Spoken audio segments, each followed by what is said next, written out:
Hi guys, आज की इस वीडियो में हम डिस्कस करेंगे कि 3 फेज इंडक्शन मोटर का मिनिमम इंसुलेशन रेसिस्टेंस वैल्यू कितना होना चाहिए और इसका करेक्ट वैल्यू क्या है जब हम आईआर टेस्ट परफॉर्म करते हैं। तो वीडियो स्टार्ट करने से पहले मैं आपको एक बात और रिमाइंड करा देता हूं कि मैक्सिमम लोग कहते हैं या मेगर टेस्ट करने जा रहे हैं या मेगर वैल्यू कितना है। तो गाइस, टेक्निकली आपको आईआर टेस्ट करने जा रहे हैं या आईआर वैल्यू कितना है इस तरीके से बोलना चाहिए बाय प्रोफेशनली, तो अच्छा लगता है।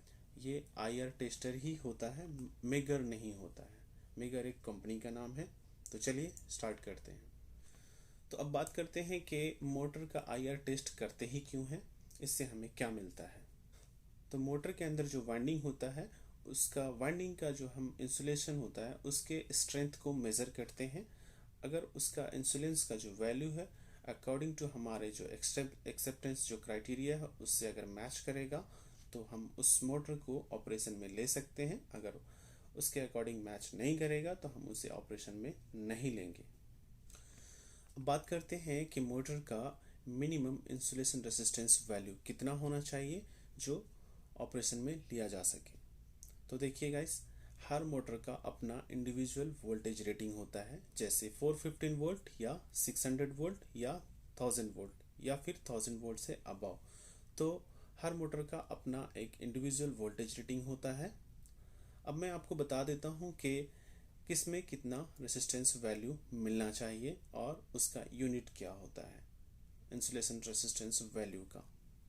अगर आप एक मोटर का आईआर टेस्ट करने जा रहे हैं और उस मोटर का रेटिंग है 415 वोल्ट, 600 वोल्ट या 1000 वोल्ट, तो यानी कि 1000 वोल्ट के बिलो यानी कि 1000 वोल्ट से नीचे का कोई भी अगर मोटर का अगर आप आईआर टेस्ट करने जा रहे हैं तो बहुत शॉर्ट में आपको बता रहा हूँ कि बिलो 1000 वोल्ट का जो भी मोटर होगा, चाहे उसमें 415 वोल्ट्स हो या 600 वोल्ट हो या 1000 वोल्ट हो, यानी कि 1000 वोल्ट से बिलो या अप टू 1000 वोल्ट आपको 1 मेगा ओम्स जो है इंसुलेशन रेसिस्टेंस वैल्यू मिलना चाहिए।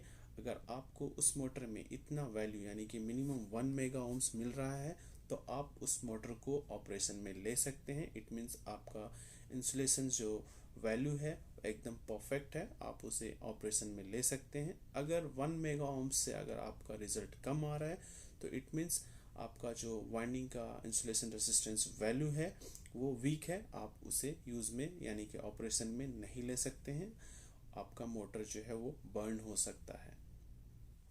बहुत ही सिंपल वे में आपको बताने का कोशिश कर रहा हूँ, आप समझ जाएंगे।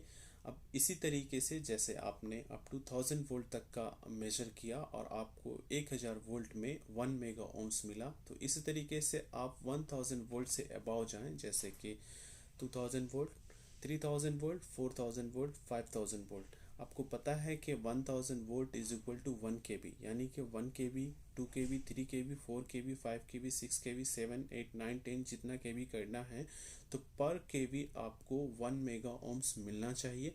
अगर आप 13.8 केवी का मेजर करने जा रहे हैं यानी कि 13.8 केवी या 15 केवी का मेजर करने जा रहे हैं तो आपका आईआर वैल्यू जो है उतना ही आना चाहिए, यानी कि 15 केवी जा रहे हैं तो आपका 15 मेगा ओम्स आपको इंसुलेशन रेसिस्टेंस वैल्यू मिलना चाहिए। अगर आपको इतना आईआर वैल्यू मिल रहा है इट मीन्स आपका इंसुलेशन का जो स्ट्रेंथ है वो परफेक्ट है, आप उसे ऑपरेशन में ले सकते हैं।